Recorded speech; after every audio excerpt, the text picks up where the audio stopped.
Karnataka working digital ಮತ್ತು social media ಅಸೋಸಿಯೇಷನ್ನ ಅಧ್ಯಕ್ಷರು. ಯಾವಾಗ ನೋಡಿದ್ರು ಅವರು ಕಾರ್ಯಚಟುವಟಿಕೆಯಲ್ಲಿ ಇದ್ದವರು. ಅಂದರೆ ಒಮ್ಮೆ ನಮ್ಮ ಕೋರ್ಟ್ನಲ್ಲಿ ಇದ್ದಾರೆ ಅಂತಂದ್ರೆ ಇನ್ನೊಂದು ಸಲ ಅವರು DC ಆಫೀಸ್ನಲ್ಲಿ ಕಾಣಿಸ್ತಾ ಇರ್ತಾರೆ. DC ಆಫೀಸ್ನಲ್ಲಿ ಇದ್ದಾರೆ ಅಂದರೆ ಇನ್ನೊಂದು ಪ್ರೆಸ್ ಮೀಟ್ನಲ್ಲಿ ಕಾಣಿಸ್ತಾ ಇರ್ತಾರೆ. ಪ್ರೆಸ್ ಮೀಟ್ ಅಂದರೆ ಇಷ್ಟೊಂದು ಚಟುವಟಿಕೆ ಒಳಗೆ ಓಡಾಡ್ಕೊಂತ ಕೆಲಸ ಮಾಡುವಂಥವ್ರು. ಅಂದರೆ ನಿಜಕ್ಕೂ ಅವ್ರು ನೋಡಿದ್ರೆ ಅಂದರೆ ಯುವಕರಂಗ ಓಡಾಡ್ತಿರ್ತಾರೆ, ಬಹಳಷ್ಟು ಕೆಲಸ ಕಾರ್ಯಗಳನ್ನು ಮಾಡ್ತಾ ಇರ್ತಾರೆ. ಮತ್ತು ಅವರು ನ್ಯೂಸ್ ಕಲೆಕ್ಷನ್ ಯಾವಾಗ ಮಾಡ್ತಾರೆ, ಆ ನ್ಯೂಸ್ ಎಡಿಟಿಂಗ್ ಯಾವಾಗ ಮಾಡ್ತಾರೆ, ಆ ನ್ಯೂಸ್ ಅನ್ನು ಬರೋದು ಯಾವಾಗ ಸಾದರಪಡಿಸ್ತಾರೆ, ಇದು ಯಾವುದೋ ಅಂದ್ರೆ ನಿಜಕ್ಕೂ ಬಹಳ ಅದ್ಭುತ ಅಂತ ಅನಿಸ್ತದೆ. ಯಾಕಂದ್ರೆ ಅವರು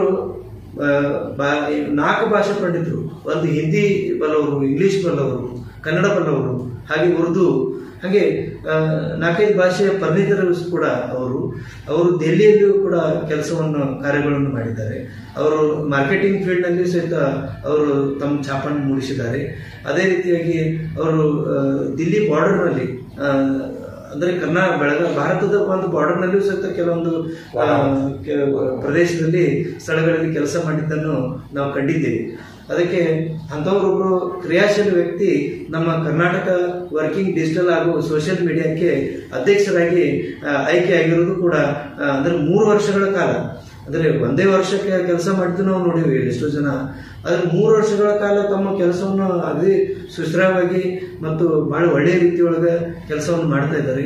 ಈಗ ಕರ್ನಾಟಕ ಡಿಜಿಟಲ್ ಸೋಷಿಯಲ್ ಮೀಡಿಯಾ ಇದನ್ನ ಅವರು ಇಡೀ ಉತ್ತರ ಕರ್ನಾಟಕದಲ್ಲಿ ಒಂದು 4-5 ಜಿಲ್ಲೆಗಳಲ್ಲಿ ಈಗಾಗಲೇ ಸ್ಥಾಪನೆ ಮಾಡಿದ್ದನ್ನು ಕೂಡ ನಾವು ನೋಡಿದ್ದೇವೆ. ಹಾಗೆ ಒಂದು ಅವರದೇ ಒಂದು ಊರಾದಂಥ ಚಿಕ್ಕೋಡಿಯಲ್ಲಿ ಇರಬಹುದು, ಅಥವಾ ಬಿಜಾಪುರ ಇರ್ಬೋದು, ಅಥವಾ ಬಾಗಲಕೋಟೆ ಇರ್ಬೋದು, ಹೀಗೆ ಸಾಕಷ್ಟು ಕಡೆಗಳಲ್ಲಿ ಅವರು ಈ ಒಂದು ಸೋಷಿಯಲ್ ಮೀಡಿಯಾದ ಒಂದು ಬ್ಯಾಚ್ ಅನ್ನ ಮಾಡ್ತಾ ಇದ್ದಾರೆ. ಅದಕ್ಕೆ ಖುಷಿ ಸಂಗತಿ. ಅವ್ರಿಗೂ ಕೂಡ ಈ ಕಾರ್ಯಕ್ರಮಕ್ಕೆ ಸ್ವಾಗತವನ್ನು ಕೋರ್ತಾ ಇದ್ದಾರೆ.